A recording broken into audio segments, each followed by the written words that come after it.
exciting episode of the Celebrity Chat with Dr. Professor Wanapsa, the moving dictionary, Vasankwaba Masuti, Men of Suits, Warrant Officer Class 1, Mushiri Battalion, WO1. When I call one lady, they come a dozen. They think I'm a bottle of stolo, Walesta Munoti. Kanchiliwo, when I am still there, heir to the throne, Kasisi Kakumupando, Piasu, Waitu Mbombola, Vix Kingo, Falafala Wamulaiti, Jusanama, Konkola Blades, coming all the way from Chiwombo, passing through John Chilena, hovering around Chinyongola, and is now in Itatayoyo.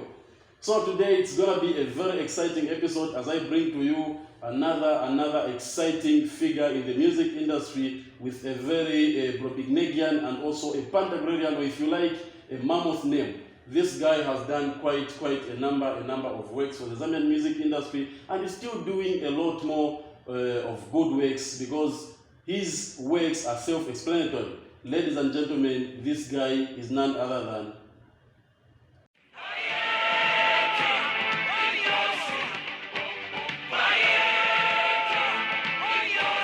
Nenzo Myango Takazuba.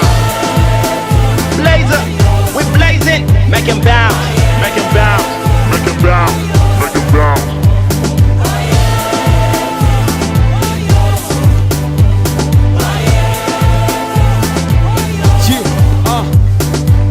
Ine skill yanga iri monga nkalamu bakaniona bangoliza chema alamu bazimai vaniletera na salamu kuvafunira vana vachita alawu vangoona penienderano dabwa sivaziva chechirema nechiswaga. J.O.B, ladies and gentlemen, J.O.B, J.O.B, J.O.B.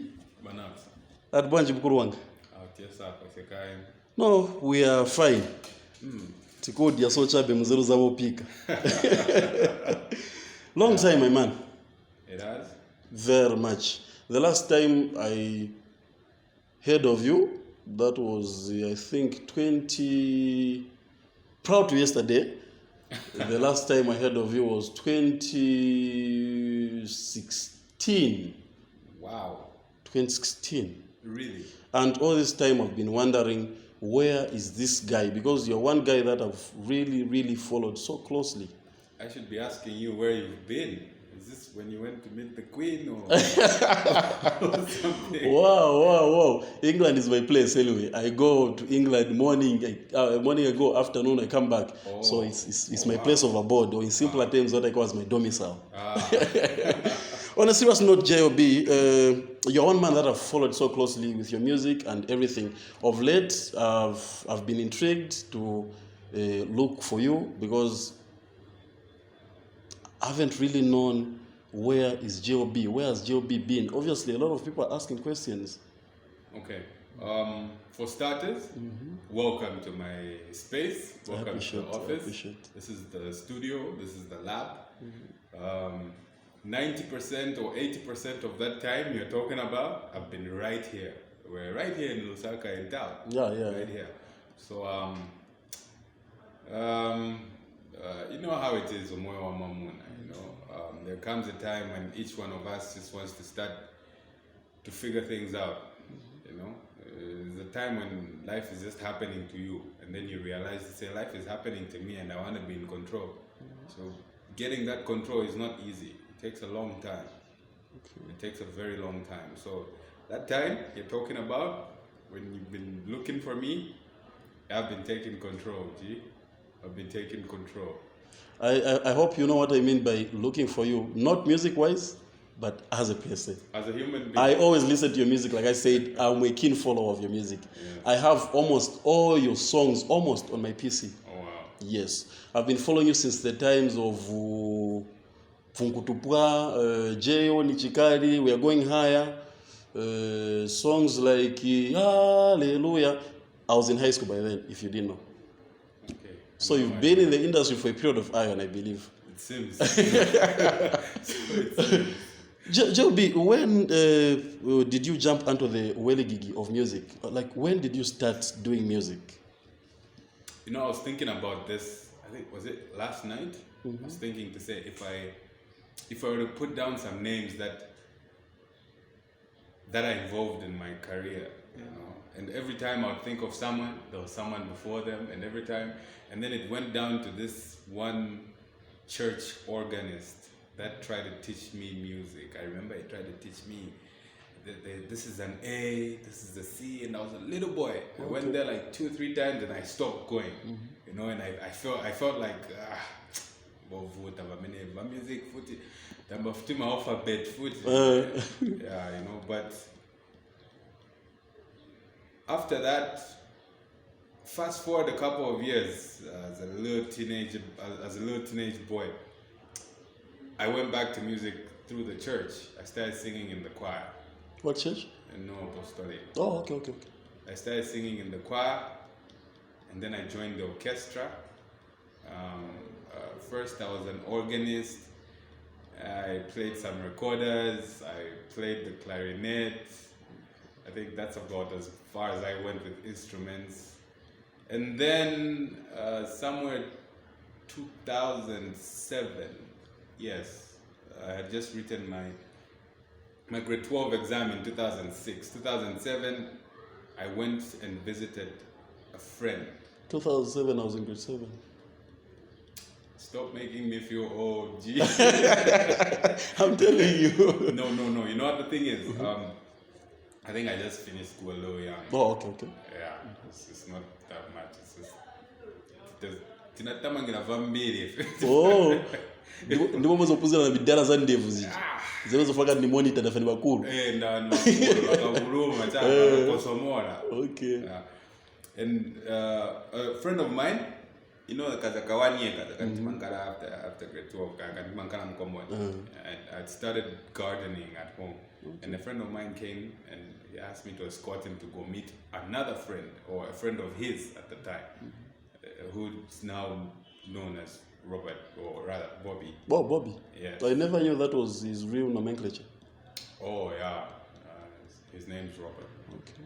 So we went to Robert's and we played some beats, and I think that's when it really began. Okay. So 2007. It's been a little bit. Yeah, 7. We're talking of 2007, 2021. I'm sure you're good at math. Arithmetically, how long has it been? I don't know. 7, 21. 15? I don't know. Did you even make it at grade 12? Math, no. Your math looks bad. No. Math, I was good at math because I did additional mathematics. Yeah. I wasn't very good with math. I used to go punish people as a prefect when it was time for math.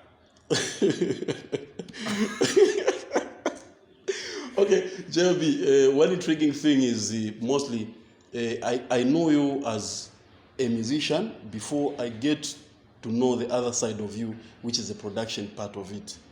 Okay. Which one came earlier than the other? I would say production. No. I was first an artist, but then I was forced into production because, you see, that music thing I said from church, it meant I knew music at the time. I understood what I was doing at the time. I might not have had the technical know-how of how to produce music, but I knew what I wanted. And so I was finding it difficult to get that from the local producers at the time. Okay. Like, honestly, we were recording a song for like 20 kwacha at the time, so obviously you understand it. Did kwacha have value by then? Obviously 20 was a big... Okay, 20 was a big deal for kids at the time, but no, we're still young. So that forced me into production. There's a friend of mine I was with in high school. He used to talk a lot of kwatu kuli no intro, kuli the J.O.B, because every time your songs played, you could brag. You see, he had those tinges and tinctures of braggadocio, the preponderant aspect in him. J.O.B no kwatu, no intro. So I came to know no intro because of him. How did you get attached to no intro? Okay, so that production that we started, we used to do that production in Robert's bedroom. Okay. We had this little Pentium 3 computer with a 20 GB hard drive. I remember it used to crash when you were in Cubase. We had a little microphone that we got from a broken radio. It's a whole story. Yeah, I can see it. See. But just to cut it short, you know. To cut it short, would make noise, would make too much noise in the house. And so we had to leave the house and we went by Chunga Market there. And that's when we opened our little studio there called No Intro. Okay. Yeah, and that is where we started from. That's where the Alphas, the Shons, the Juviks. Oh, Alpha, Tishon? Yeah. Wow, that's news to me. No. Tishon is a product of No Intro. A lot of people have passed through No Intro. Okay. And you are the guy behind the production, or maybe you are doing both? Both, as in music and yes, it was our studio. Robert and I, Robert, myself, and his cousin Charlie, and my friend Dre, the guy that we had a little R&B group called Solace. Okay. We used to sing love songs. Wow. Then after that, did you produce any hit songs under No Intro? Of course, every song is a hit song according to the artist, but any song that blew that you said, okay, this is our song from No Intro? Okay, apart from just the songs that made a little noise locally, we had We Were Younger, Alpha Romeo, No Vundu, Alpha Romeo. We had the anthem. Oh yeah, the anthem, I listened, I heard that one. A bit dirty, but yeah. Right now, let's go on a short break and be coming back.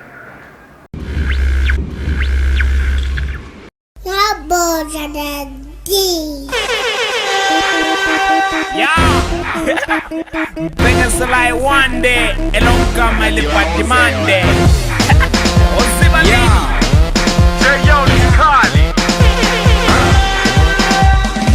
Kulinkani nifuna muzile inkama zona palibe ni wenye weka kakani chekonyeka mampi ni gelo wanga ninamuye sanyanga rafu ni mwana wanga sagona pali nkanga bilato ni munzanga. So J.O.B, would there be any songs that were produced under No Intro that you said, okay, hii song inapita, guys, itapitisa kapena ni tukiola mwenda mokula mwangu and say, guys, let's celebrate to this tapitisa song? Kwanza We Were Young, Alpha Romeo. Alpha wrote that song with a certain friend of ours called Mario. Yeah, I'm giving you your props today, Mario. We never talked about it. No one spoke about it. Oh, really? Mario was the genius behind We Were Young. Okay. He made some noise. And we also had No Vundu, which featured Slap D. It was Alpha's song. Alpha was an artist we had signed at the time. We also had a song called Soweto by Juvik. Okay. It was this really hardcore hip-hop song about the pressures the average Zambian was facing at the time, and still the same thing even now anyway. Yeah, so I think apart from the local success we had, those ones were a bit more bigger, out of Chunga, out of the Matero, Lusaka West area, more Lusaka on a whole base. Actually, I'm not just saying Lusaka, because the time I listened to We Were Young, I was in Chibombo, and I'm talking about the Namankati, the interiors of Chibombo. Yeah. But it touched my cockery. I have to get used to it. Then, from there, the next song I heard from you guys, that was Bobby East featuring you. That was what song was that? Remind me. Possibly Let It Drop. Let It Drop. But that was produced under Ben Blazer. So now I'm wondering, No Intro, Ben Blazer. How did you jump from No Intro to Ben Blazer? No Intro was a bunch of kids with a dream. Okay. You know, you have something, I have something. Let's get together and let's do something. Since we have common goals, and so when we had signed Francia at the time, and we had made some music for her, and then she made Ben and sampled in the music, and really liked it. He really liked her sound. But see, Ben is a very smart man. He's very, very clever, that man. He realized to say, one of the reasons why maybe France had that sound was because he had a good working relationship with whomever was producing that music. So if he was going to work with France, he needed the whole team. So that's how it happened. A couple of weeks later, he came through by no intro, by the market. You know. How was the experience? A guy of such a gargantuan name visiting your place. Like, you're just a coming artist, just trying to chase your dream, and obviously one day be on that crescendo of your career. How was the feel? This guy visiting you like for the first time. Okay, this is Ben Blazer. Of course, by then I'm sure Ben Blazer was making hits. Yes, he was. It was 2007. That's when they did that young. I was big at the time. He was working with the likes of the Petersons. Peterson, all those guys. How was that experience? It was scary in the beginning because I've always had this great capacity to sample. You know, you could sneeze here and I could maybe make a song out of it. So I was thinking, wow, what did I sample now? What did I do now? You know, but turns out he just wanted to come and listen and have a look for himself. And honestly, it was a real sight, you know. We had one big bass bin at the bottom, put in the woodwork. And then we had this little small home theater speakers. I don't know if you remember that one. Little small home theater speakers. They remember. Small things, like a case So that's what we had, you know. So he came and listened, and you know what they always say, like, use the little you have to get what you want. He couldn't believe that we were doing that with the equipment that you have. If it was him, he couldn't even work with that stuff. He's looking at it and thinking, but he was really impressed, and that just gave us this confidence, and everyone was sampling that music. But at the end of the day, it was an uplifting experience. Okay. Yeah. Well, that's good. So Ben Blazer got you as an artist or as a producer? As a producer. Okay. I went to Blazer as a producer. And under Ben Blazer, away from the music, what music did you produce? Because I saw a post by, was it Peterson, sometime, I think 4 or 5 months ago. He actually put up a post where he was appreciating you as a producer, saying a lot of you don't know this guy as a musician, but I know he was a producer and he's produced a lot of songs. What other songs did you produce under Ben Blazer that were the works of your hands? Hey, you know when there's the executive producer and then the producer, you're literally the. Oh, I get your point. Before you go back. I get your point. Yeah. Oh yeah. Oh, you're the donkeys, you know. Yeah. If I can't really start. Yeah, I get you on that. Yeah. I get you. Anyway, ladies and gentlemen, is still chatting with J.O.B, one of Zambia's finest musicians. This guy has done quite a number of works for the Zambian music industry, and his works can never be explained. There's no word that can explain his work, because he is one man that I can never doubt his wits, because he is a man of huge aggrandizement, the panache, the aplomb that is embedded in his vocal cavity, and also the innermost pendulum of his heart is very gargantuan. Right now, let's go on a short break and be coming back.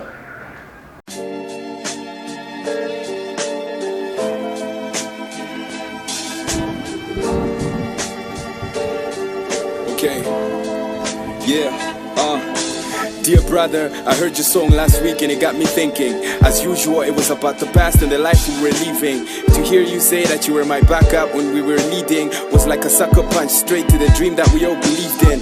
Maybe I've been a bad friend, maybe I've never made you proud. I didn't know that you and I were fighting for the same crown. But it's been a lot of years now, and karma surely come around. Let me apologize right now for not being there to hold you down. A lot of people say stuff about you, but I never listen. But all that I know is that everything happens for a reason. Muntu aliyense imabwela yake season. Na kondwani kumozi anazipeza mu prison. But this. Thank you for tuning in. You're still chatting with J.O.B. J.O.B, Yesterday I was on a Facebook page and I saw a lot of posts. This one was posted 3 days ago and says, when I fell hard and lost my way, I watched as friends moved on, I watched as they got successful and leave me behind. I watched family write me off as some saw an opportunity to use me and discard me. When I finished, I was so depressed. I hope this was put up by you. I hope this is your official page because it says J.O.B. Yes, it is the official. Yes. I had another page, it was hacked. Before I get to talk about this J.O.B., obviously as somebody who's been in the industry for a long period of time, there could be those quandaries, the crinkum-crankum situations, the higgledy-piggledy, the hagamagas, all those situations. Would you single out your toughest moment in the industry that you felt like you were in utter chagrin? Okay. I think I can give you a very simple one. In sound, right? We work with waves. We work with waves. Waves come from down, and then they go up. Then they come down, and then they go up. That's a wave. So it's a normal part of life. We breathe in and out. We wake up and we sleep. The sun comes up and comes down, right? I understand that now. I didn't know that then. So one of those moments I could say is when I started to realize that my career is on the other side, on the down of the wave. It's headed down. That was very difficult. That was very difficult. What defines that moment for you to say it was going down?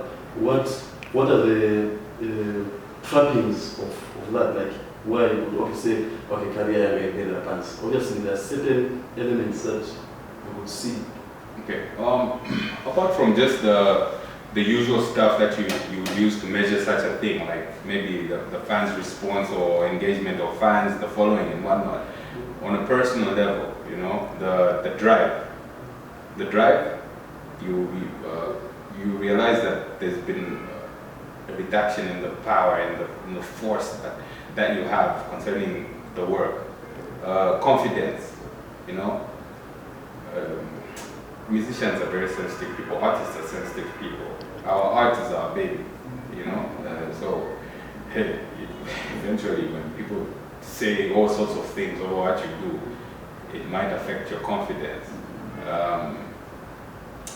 Another thing is the fun part. The fun part just went right out the window. It became a job, it became work, it became a source of income. If I do not make a hit song, I do not eat, I can't pay my rentals, I can't look after my family. There's a difference between doing music for fun and doing music as a job. It's a business. People don't like jobs. We don't like our jobs. Very few of us love our jobs. When it becomes a job, it's something else. So that was difficult. Okay. Anything else? About okay. About the music. Yes. Per se. Yes. Me personally or the music? We're talking about J.O.B. J.O.B. Everything that surrounds you. Okay. So a couple of months or a couple of years ago, a few years ago, I had this 1 year in which I lost a lot of people. And the funny thing about this was that most of them died like right in front of me. I remember Frankis. Oh, Frankis. Remember Frankis? I actually met the father, I think, some 3 weeks ago. Yeah. I remember Frankis. Frankis is one of those. It was a very difficult year.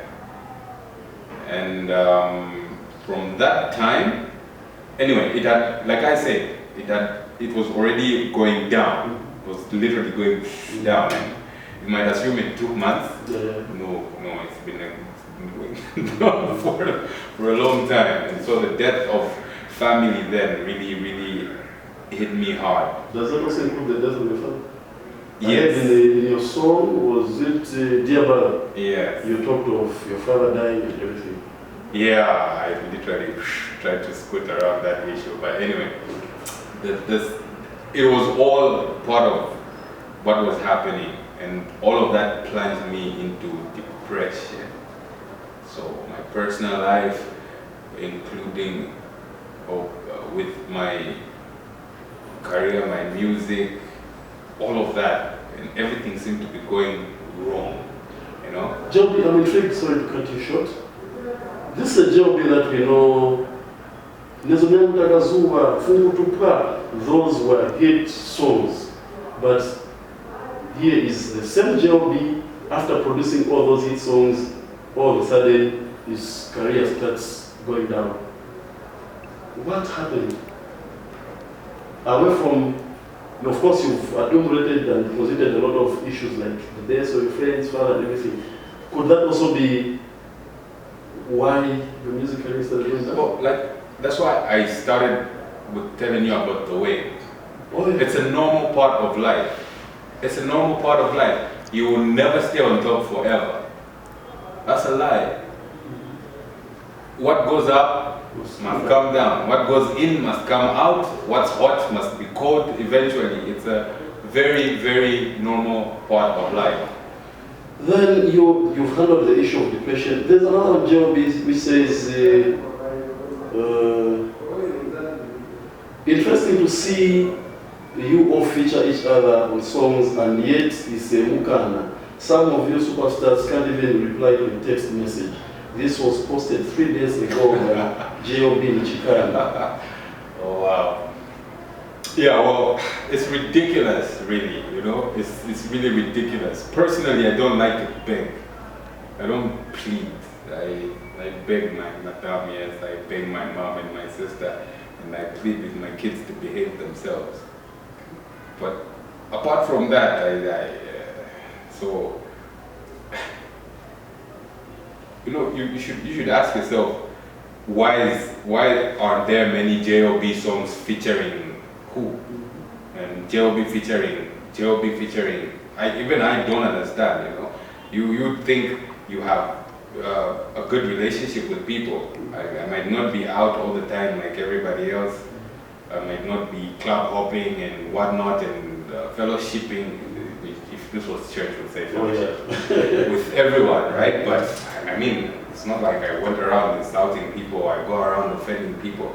So you find it strange that even the people you would expect to jump on works quickly are not responding, but the people that you don't expect. I've worked more with J-Rocks than any other artist, and J-Rocks and I had beef in the beginning, and it's so strange, like, where are my people, where are my friends, and what's up, you guys, like, yeah. One Sumkana, one feature, my 10-7, but anyway, that's that, you know. Most people, when I post things like this, I posted something else the other day. Most people tend to start mentioning names, Bwanji, help a brother, whatnot. No, I'm not asking for help.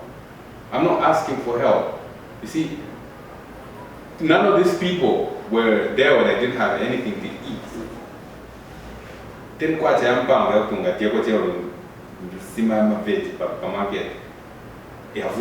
None of these people were there. And even now, it's not that I'm asking for help. It's not that I'm out there pleading to say, hey, somebody save me. No. The same way I pulled myself out of depression with the help of certain people and certain fans, the same way I maintain my sanity is the same way that I have been surviving, the same way I've been. It's like a woman, oh no, I cannot live without you. Like, you met me when you were 20. Or maybe, J.O.B, do you think at times when you start seeing more like other people are not being there for you, could it be that maybe you are asking too much from them, or maybe you did something for them and expected something in return, or maybe it's just on personal basis, that somebody that you helped at some point, somebody that was good with you at some point, the level of camaraderie and consanguinity, or at a good level, do you think they owe anything to you? Honestly, I've done a lot of things for people. I have done a lot of things for people. I have done a lot.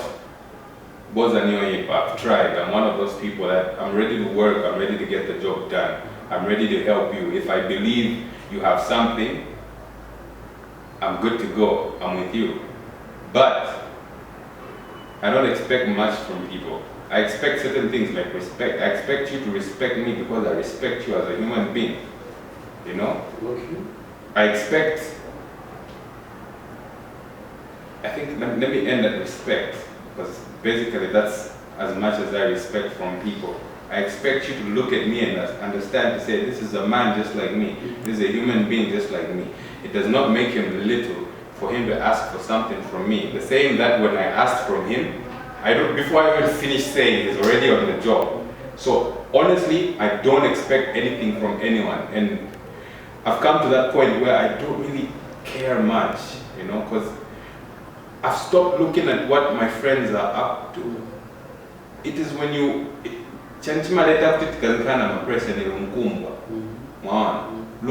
looking to say, what is it doing? Or how are they relating and whatnot. Right now, I don't care. I have a happy home, I have a happy family, I am healthy. My career, you remember that wave? Remember that wave? Yes. I told you it goes up and down. It came down. You know where it's going now? It's going back up. So if people don't realize that it's going back up and they still want, I don't care, G. I don't care. It's all good. I'm happy, I'm contented. I feel more blessed and I feel more wise. I feel wiser than I have ever been. I think I'm good. I wish you well, and I'm glad that you're okay. Then another thing, J.O.B. I'm only trying to tell my story, and I hope that you don't take it the wrong way. Dear brother of mine, I wish you blessings from God each and every day. I'm only trying to tell my truth. I may be wrong, but it's okay. Dear brother of mine, I wish you happiness and love each and every day, and it's okay. That did not begin as someone's thought. Exactly. It is at that point, it is at the point when I understood that, it is at the point when I understood to say, what I think is literally what I'll be. That Amen song, the chorus says, day by the grace of God, I am becoming better and better in every way. Day, by the grace of God, I am becoming more successful every day. See, those words might sound light to anyone, but those are words that got me out of depression. Those are the words that helped me. Because it is until I realized to say, it's not about what's happening around me, it's about what's happening inside me. All these things that have happened to me have been my fault. And it's been so hard to take that responsibility because it's my fault. It's the inner workings of my heart. Out of the abundance of the heart, the mouth speaks. It is because of what I believed at some point.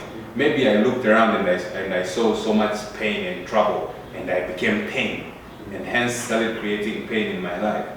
But the long and short of it is, out there I met God. I have struggled to find God. I tried to understand. I tried to find God in church and whatnot. I did, but I found more of Him out there. And it is when I realized to say, look, whether I'm a gospel artist, I'm a secular artist, whether I'm what, God is God. He needs to be praised still. Before your depression, meaning you knew God, but not to the extent that you've known Him now? No. Before my depression, I didn't. You didn't. So now, how would you take it when people say, J.O.B. anatembe mukandafia, yamavuto yanabela awana? Could it be that those problems that you went through were actually what really drove you to know God? But now, I would tell you to say what I've been through has probably been one of the best things that has ever happened to me. And if people say J.O.B anateme mukashuka cha mafuta, it's okay. They are literally right on the point. They are spot on. They're spot on. It's a foot. It's a headshot. It's right on. And I am proud enough to say this because, like I told you, I understand to say there's the up and there's the down. When you're up there, it's easy to get comfortable. It's easy. It's very easy to get comfortable, and you cannot even know who you really are until when you get to that down. That down. Iron is purified by fire. If people don't understand, we are literally iron here. That's a good one. I never knew that. Iron is purified by fire. Oh. Everything goes. It's what hits you that. Yes, it's the fire that makes you better. So if people say it's because of the fire, I'm telling them to say, yes, I came out. I came out of the fire. Ask yourself, or rather, I'm coming out of the fire. Let me not be cocky and say I came out. But ask yourself, at which stage are you? Have you even had your fire? Do you even smell yours? Is it even there yet? You might be yet to go through it. Or maybe you're done. So it's okay. Okay, ladies and gentlemen, still chatting with J.O.B. Right now, let's go on a short break and be coming back. No matter what I do, ivo veve vinakanga. My fans vangofunza ati popi ale bwanje. Nine sinizeba ndiaba anakrosa njanje. I'd say I didn't care, I'd say it didn't matter. I'd say my only goal is to make my wallet fatter. But what is success ngati nilibeba nzanga? I say nothing, ero ni mazula manta. Thank you. Still chatting with J.O.B, one of Zambia's most creative artists, one of Zambia's best songbirds, rappers, whatever it is. So, J.O.B, at some point, I've been trying to avoid this, but obviously somebody somewhere wants to hear about this, but I don't want you to give me, I don't want you to talk about it, but I just want you to give me a brief answer. Be succinct, concise, and precise. After all that happened with Bobby East, how are you now with him? A bit distant, but we're cool. Is it a situation or an happenstance where if he happens to be in a predicament today or Kefafo, you'll be one of the first people to rush him? I would. Thank you. That's all I wanted. Another thing, J.O.B. Like I said, like you said, your career has been in a wave-like form. Down, up. Right now, I'm glad to hear that it's on its way up. What projects are you up to? What do we need to expect from J.O.B? Because you never disappoint, that we know. I can never doubt you. Under what circumstances, under what appearances, I can never doubt you. And even the fans out there are still looking for more projects. Of course, I've seen a lot of songs that you've done. There's the one you did with the, is it Shakina? Is it Shakina? Is it Shakina? Which I was talking about, what song was that? Supu ya Muzi. That, there's also one you did with Salma, that was in the Carte Blanche album. Yes. Is it out? Well, the album is out, but it was out for sale. Okay. And I think I might release it. I might release it to everybody else, but it's out. I have been active on the scene, rather behind the scenes. I've been doing a lot of production. I've been trying to groom some new artists. I've been working with Bracy, a very, very talented rapper. People should really look out for him. He's got something. He's really got something. But apart from that, it seems God isn't yet done with me, because he blessed me with an opportunity. So I've always loved movies, right? I've always loved movies so much, so much, right? Can you act? Or you just love producing, like I will act one day. I will act one day. Oh, I can't wait to see that. I will act one day. And I've always loved movies. And then recently an opportunity opened up. We've been working on a few things here, a few productions, series. There was Iliko Tricky that Kwacha Media shot. Yeah. And then it turns out that I've been given this opportunity to do sound for film and for TV. So basically it's just been modifying my expertise from music production to capturing sound on set, mixing on set, editing, and my personal favorite, the sound design. So basically, say for instance an ad or a short movie or a full-length feature movie and whatnot, you have your dialogue. I posted on my page the other time saying, by the way, I'm also a sound designer and whatnot, and someone said, oh. Tukwashana na mulungu